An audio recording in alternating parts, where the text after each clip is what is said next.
Lazy Patrol.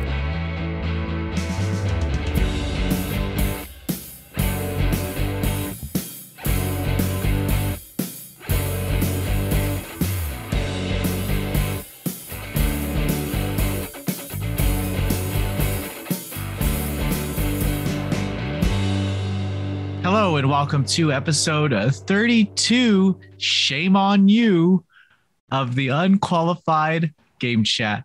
I am your host, Azario Lopez, and with me, my co-host, my sugar plum, my lovely dumpling, my Canadian brethren, You're Jeff Garland. my Jeff Garland, Spencer the Legacy. Hello, everybody from Canada once again. I say I like to rhyme the numbers now. It's a new thing I've been doing. I like 32 Shame on You. That's good. Yeah. I don't know how far I would take this. Sometimes I get bored of my jokes. Like they're 33 gotta pee. you're getting out of yourself right now. There's not gonna be a 33rd episode. This is the breakup episode. Now I can't use that one. Gosh damn it. Anyway, how are you, Spencer? I'm doing splendid, thank you. I'm back at school finishing that journalism Nerd thing, and just having a good time doing it.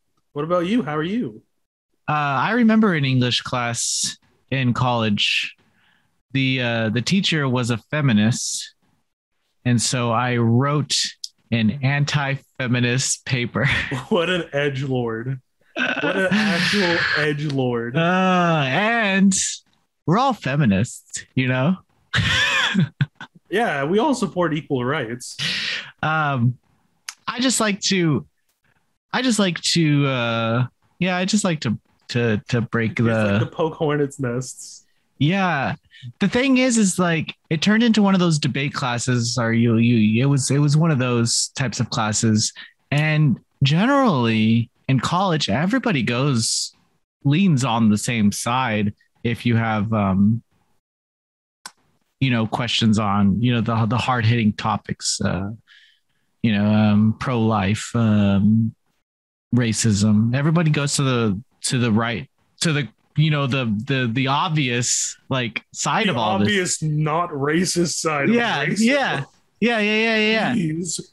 And I always liked I could never write a pro racist. I would throw up. That might be a bit far. I would throw up. Much. I would probably throw up. But when it came to feminism, I tried. I didn't do the best paper that I could have, but the teacher commended me for trying. It's really tough. Just because in the Webster Dictionary version of feminism, it doesn't really. It does. Did you open your essay with that? No. Webster's Dictionary defines feminism as. Well, yeah, I think that word takes different shapes depending on what year you look at it. Oh, absolutely. So most things, it changes meaning and context over time. Yeah, so that's what made the paper hard, is what generation are you talking about here? Yeah. But that was my English course. But I went to school for computer science, so I didn't take many of them. You said nerd at me, and you went for computer science? Sorry. That's nerd. Sorry I called you a nerd, man. That's okay. Do you forgive me? I do forgive you. I can never stay mad at you. Thanks. Anytime. Spencer. Yeah. As you know, This podcast is recorded every week, posted to podcast services on Thursdays. I don't think we've missed a Thursday. We haven't. We have not. We've been going pretty strong. I want to fresh off a flight, and he's recording, and he's I've been in Seattle for God knows how long. The time just stops there. It's like a Narnia trip. And wardrobe, you come out in Seattle. This is the first event that I took a laptop capable of editing videos on, and it was pretty interesting to kind of take my setup mobile and not really have access to the ease of a PC and but I got through it. We got a few reviews up. I got my F.I.S.T review up, which I really like that game. We got Tales of Arise up. I did what I set out to do. So I'm thankful for that. And I guess that'll lead into our discussion of PAX West. And I'll tell you a little bit about PAX West and this rendition of PAX West 2021 was slacking, but Noisy Pixel wasn't lacking. Nice. I was like, where's he gonna go? And so we all went. A group of 6 of us. A group you of met 6. Everybody? One writer, Semi, I have not met, and he was the newbie. He was the new, and I explained to him, I was like, you'll never get another event like this. Like, I'm used to going to events and not even having time to think because I have 10 minutes in between schedules, and you don't even have time to eat. You're just. This time I'm like, ooh, what am I going to have for lunch? Should I get a cup of coffee? Should I? I didn't create a schedule for this event, Spencer. I didn't make. I didn't make any appointments. I didn't do anything. It's all walk-ins. I went in and I said, do you know the fuck I am? It was actually, I mean, to be honest, I know I like to joke, but to be honest, it was super humbling to go to some of the booths and be like, oh, we know you. Like, thank you so much for coming. That's sick. That was the cool part. It's been 2 years since we've been at an event. So that was kind of cool, is to get that type of recognition from developers or PR people. Because the last event we were at, it definitely wasn't like that. But the event itself was akin to like your small town anime convention. There was probably 20 people in front of you at all times, just meandering around, maybe 15 playable games there. Wow. It was weird, man. Yeah, because a lot of people pulled out in the last minute. A lot of people pulled out, and it really sucks if you don't play Magic the Gathering. I think this event really sucks because is it like a big Magic event? So on the top floor they usually have the indies and stuff up there. Yeah, that was just a room of Magic. That was all. That's weird. So all of the developers and stuff were on that usual AAA floor, and it was just weird, man. You could hear yourself talk. Like weird. You could whisper and someone can hear you. And I'm pro mask. I will say that I don't mind the mask. This was the first time that I ever fucking hated wearing a mask. Yeah. Because you have to wear it at all times inside. And I just fucking hated it. Gave me a pimple. Ooh. Gave me I'm like fucking 15 again over here.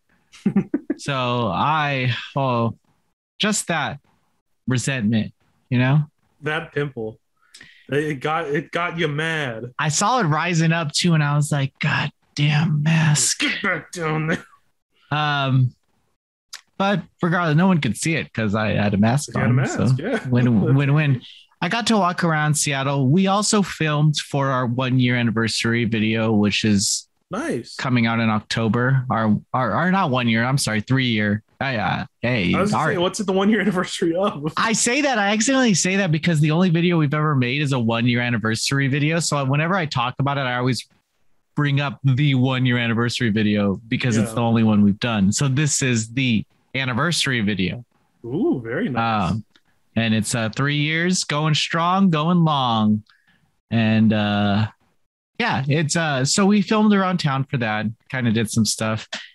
I'll say this for the listeners now. It was strange because I was supposed to give a little speech, but it sounded like the speech that I was giving was alluding that, like, imagine like we've given you 3 good years of coverage. Now it's time for you to give back. Like a mob boss. Yeah.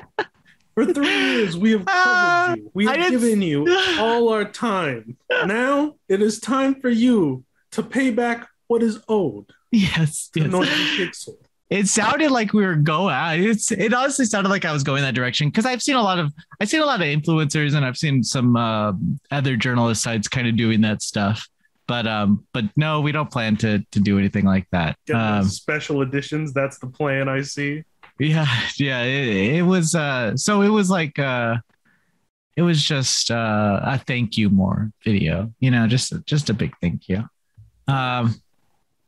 So we put that together and yeah, I just hung around Seattle. It was fun to hang out with Mark and Ian and stuff and kind of bond, I guess. But for the show itself, dude, I had no fun at the show. There was some good. Now there were some good games. The games that I played were really cool. There was game like Fire Girl and Cricket and No Longer Human. Really cool games, but the show itself sucked. And I will say this: hats off to PAX for being the one to like eat this cost, because there's no way they made their money back. But on the flip side, they're the only ones that had the balls to do it. Mm-hmm. And someone's got to kind of pave the way to troubleshoot how does this going to work in the future. But I will say this: I am not going to another event like this until PAX or whatever, until the borders open up for travel. It's not worth it. Yeah, it's not worth it in terms of what we paid for the trip and the content that we were able to get. It's good content. You'll see it coming out. We previewed what was there, but maybe we just won't send everybody. Maybe it'll just be a one-person affair type of thing. Because if we had one person there, they could have covered everything in 3 hours and just had 6 days to chill, or four other days to chill. It would be more of a vacation. It wasn't an E3 2019 where you're running everywhere with everyone. It was a more subdued. It was depressing. Yeah. But it was cool to actually be around people. I will say that it was different. Yeah, it's a great feeling. We did some on-camera interviews too, and it was really weird with the fucking masks on. Oh yeah, that would be strange. It was really weird. This is my bread and butter, dude. Like this is all I have. You cover it up. This is Not me. everyone can have the stunning Spencer legacy eyes. Well, yeah. It's tough. It's tough out here. But enough about me. Sounds like you still had a good time overall. Yeah, I had fun hanging out. I had fun eating food. But enough about me. I want to hear about you. What have you been playing? What have you been doing? What have you been thinking? What's on your mind? Oh, because we went out of order. We started with the subject. I just wanted to pull the Band-Aid off. Just get it out of the way. Get it out of the way. Well, that's true. Especially because it was good because then I could vicariously experience it through you because I couldn't come because America's still not letting me in because the whole pandemic. So I got to vicariously experience. It's like I was there playing Fire Girl. It's like I was there.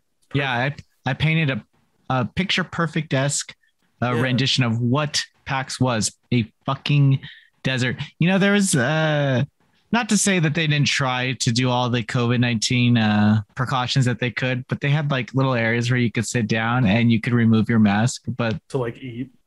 Yeah, but in the flip side, it's like it just kind of defeats the purpose, doesn't it? Yeah. It's like it's all in our head, really. Like we're all taking a chance being out there with mask on, mask off. Everyone takes a chance every time you roll the die, and hope you don't. You rolled the die and you didn't get snake eyes this time. You came back healthy. So that's just good. Yeah. I'm glad. And then they check for COVID tests all the time. Anyway, I digress. Okay, yeah. What I've been playing Azario's favorite game of August. I've been playing Psychonauts 2. Ooh, the B movie, the game. Yeah, B movie, where Jerry Seinfeld is Rasputin Aquato. Yes. And it's my game of the year so far. Shut the fuck up. Shut the fuck up. It's that good. It's that good. It's so good. The game of the year? so far for me. I don't even know. There's still some big hitters coming. We I got didn't Lost even- Judgment, What came out this year that can contend with anything like that? Ratchet. More like snooze it. Thanks. That was good. I liked Thanks. it. I liked it. Use it and stank.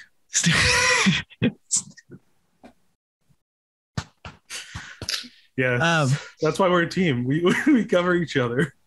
I think Tales of Arise is gonna get that beat. Well, I can never play a Tales game, so I'll never know. Yeah, maybe when you play Zelia, you'll be good enough. Maybe that's Good enough to play another Tales game.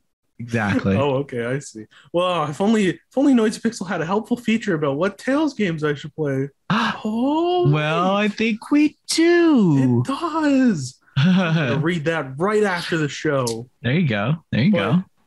Back to Psychonauts 2. Wow, it's so fun. It's so creative. I really like the first game. I think it's aged wonky, but overall, like the concept and the characters in the world feel very. It's like I describe it as like what Pixar used to be, where they were like kind of like adult stuff, but also anyone can play it and they can experience the same story. But there's also a lot of creativity in the way they use powers and stuff. And it's just like, first of all, this game is weirdly mature. It deals with like alcohol addiction and gambling addiction, and so did the movie The Radio Flyer. I thought you were going to say The Room. And second, The Room. The Ruh, and I was like, oh my god. I mean, it's not the first thing to do it, but I'm surprised that cell shaded, funny, haha, psychic camp game was like, let's have a whole level about. I've seen tougher topics in Sesame Street, man. Come on, give me something. Give me something did Sesame good. Street have a 9/11 episode? Yeah, I think they did. When's Psychonauts 3 gonna do 9/11? Yeah. I want to give me. You fucking Canadian. That was bad. I should have said. Anyway, that's stuck. That's there now. I want to know. Give me something of substance. Give me something that I can chew on. What makes Psychonauts 2? Well, first off, for a sequel, you start with all the powers. You don't get Metroided. You don't get knocked backwards and you lose everything. You don't get Kingdom Hearted? Yeah, you don't get Kingdom Hearted. Oh, you slept for a year. Sorry, you forgot everything. No, it's like, oh, here, remember how to do this? Okay. And it's like, nice. So that's already a good start for a sequel. Then it continues the story of the VR game that 5 people, including me, played. Very nice. And then it what it does is it immediately throws you in and gets you back to the world and teaches you how to move around quickly, how to hit enemies fast, how to do everything without explaining it in an annoying way. And then, you start with an interesting level where you're in an office, but it's like you're in a dentist's mind. So there's like teeth zippers that you're undoing. It's foul, but it's so interesting. And that's only like the first stage. You go into so many different minds, and there's so much storytelling going on without having to use cutscenes. So you can tell, oh, this character has like figments of money and these people that may have hurt them in the past, and they have these memories that are completely silent, but they show the past, and it's all optional. I love that kind of storytelling, and Psychonauts does it really well. Although I will say I'm playing it on the PS5, the PS4 version.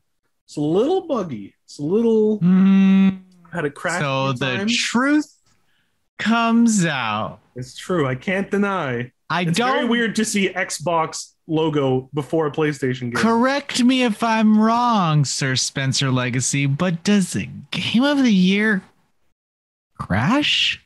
It can, if it's good enough. If So it's good enough. So this is what you're telling me. This B movie character, yes, is very B filled. Is going on an adventure. Yes, but this game excels in narrative, gameplay implementation, like mechanics and stuff. You like the mechanics. I do like the mechanics. I Smooth. thoroughly enjoy controlling Raz. This is an action platformer, I'm guessing. Yeah. I've never played Psychonauts. And that's probably why I hate on it. That makes sense. Because I'm just scared. Because it's the unknown and you fear the unknown. I fear the unknown. I'm afraid. It's very human. I'm a coward. You're a human. It's not the game. It's me. It's an inner look at it's an inner look. You're already having revelations in your head thanks to Psychonauts. That's what it does. That's amazing. Maybe it is amazing. Maybe this whole time you were the Psychonaut. You were the true Psychonaut all maybe I've lived long enough to be the Psychonaut. Maybe the real Psychonaut is the friends we made along the way. now you're talking my language. But yeah, I'm having an incredible time with it. There's so much like small character moments. Like you can use clairvoyance to see how other characters see you. And like squirrels will see you as like this like blood monster who's trying to kill them. But like your mentor sees you as a little him. And it's like, oh, that's such a nice way to show how this character thinks of you through gameplay. And it's just so creative and so fun. I'm having so much fun with it, and I highly recommend it. Although I recommend you play the first one first and watch the VR game if you don't want to play the VR game, but it's only like an hour and a half. So But you know, that Double Fine, they know how to make something charming. I'll give them that. They do. They made Monkey Island. They made Costume Quest. They made Costume Quest 2. They made Rock of Legends. Oh, Brutal Legends. They made didn't a bunch of the people make Grim Fandango? Yeah. They were Double Fine. That's what I meant by Monkey Island. Yeah. Grim Fandango. A bunch of LucasArts people. Yeah. Yeah, they know how to make something that makes you go, "Oh, I like this. This is pleasant." But I want to hear also what you've been playing. I don't want to talk about the B movie all day. I've been playing. Well, I want to talk about F.I.S.T. forged in something torch. Smelly torch. Forged in Shadow Torch or something like that. I just call it F.I.S.T. F.I.S.T. for short. You're on a first name basis. You can call it F.I.S.T. Yeah, it's a Metroidvania where you play as a bunny boy named Rayton. He's super dark, very brooding. Edgy. He's very edgy, very a Cloud Strife guts-esque character. More but he cares. He has emotions. He knows. You know, he's like dark, but he knows. He knows when he's taking it too far. Yeah. Never go full Cloud Strife. That's like, never go full Advent Children Cloud Strife. Correct. You can be full Seven Cloud. He cares. He's charming. But if you go full Advent Children, then you're just mopey. Yeah, you're a little baby. I'm dying of a disease. Cry me a river.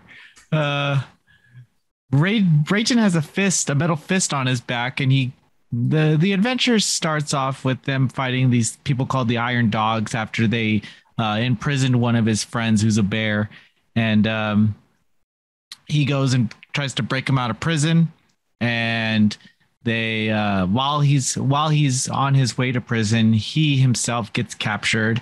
And this doesn't happen. This happens he gets captured like 3 hours into the game. You're already well in tuned with the mechanics and the Metroidvania aspects, the upgrades, the double jumps, the wall climbs. You know, you have all that. But then he realizes that there's other people fighting against these oppressors, and he wants to join in because he can't do it all himself. He's just one bunny. There's this mouse girl who's really hot. I can't stop thinking about her. She's just on my mind Already 24/7. cheating on your instruction manual girlfriend? Mm-hmm, mm-hmm, Oh mm-hmm, my God, it's already mm-hmm. horn dog. And it's dude, the action in this game is so hard. It's such a challenging game. It is you're very much expected to understand how to combo these moves together, but when you get it, oh my God, it feels so good. I love games that the action combat system has such a nice rhythm to it that if you do get hit, it really hurts you. Like not just your character, but you yourself after your rhythm is thrown off, because in your head, you knew you fucked up. You knew that it was all your fault. You threw off that rhythm because you didn't press this button. And the game is hard. The game, a normal grunt enemy could kick your ass if you wanted to. But then you're not also on the flip side, you're not expected to kill all enemies, but you'll want to get some coinage to upgrade skills or buy some items.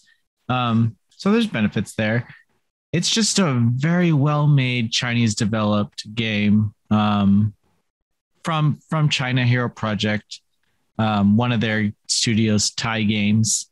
It's really cool to see games come out there. The China Hero Project is also doing Lost Soul side, if for those who want to know more about them. But yeah, dude, I can't remember when I liked a Metroid. I think the last Metroidvania that I liked this much was I really liked Deedlit in Wonder Labyrinth. But that was very much a Castlevania clone, so that's kind of why I liked it. In terms of like a straight like this is a unique take on the Castlevania Metroidvania style. I can't remember the last game that I had such a great time with, that I was so involved and invested with the characters and the world. They really highlight the story. Everything is has English subs or English dubs. I'm sorry. They have an English audio track and a Chinese audio track, I believe. And it's just a really great game. And I think it's like $30 and you get like 10 to 12 hours of gameplay there. You could probably do it in like 6 once you figure out everything. But it's a beautiful game. Nice. And I can't stop thinking about that mouse girl. Oh, that's beautiful. They know too. They're at the opening SMV. They know it's on them. The opening FMV like slows her down when she's jumping, and her boobs just like slow motion, like her rat boobs. Her rat of boobies. Go. I shouldn't have laughed at that. But that was good. That was good. It's like Ratatouille. Rat the boobies. And then like they'll like suddenly place the camera on her butt when she's walking. They do some teen stuff. Turning everyone into furries. Yeah, it's like a teen zone game. You're gonna get the teen cinematics. The 13 plus only cinematics. Yes. Where our dirty minds will interpret like that, but a teenager, they'll probably look past it. Teenager be like, "Where's the cool guts mouse?" Yeah. Where's the cloud mouse? I want to go back to fighting with that fist, that cool fist. It's a great game. Pick it up. And what that's all. Is it on? It's on PS4 and PS5. It's coming to PC. Ooh, very nice. Yeah. China Hero Project is a Sony-owned studio. So while they're not publishers, they are like an incubator in China where they house many Chinese developers and fund their development. Shuya Yoshida shared my review, and wow. I let out Shuhei Yoshida himself. I let out a little Legend of Dragoon tear. Aw. Mm-hmm. The closest I got to that is when Takaki retweeted my Danganronpa Trigger compilation review, and I went, what? Your little pink tear came out of your... Yeah, a little pink tear went. And the camera zoomed in and out, and it was scary. Well, I think that's our show. It's our show. Get out of here, you dirty rascals. I will say this. My energy is low because it's been a long week, but I'll be back next week. fully stronger than before. Fully prepared. Azario. There's a lot of changes coming to my domain here in the next few weeks. Soon it's going to be a dungeon. We'll keep that a surprise for now, but keep your eye on the background over the next few weeks. Stick around. Some little changes. Stick around, and you will see some Noisy Pixel lore updates for the Noisypedia. Yes. And that's the show. We did it. Bye, everyone. Goodbye.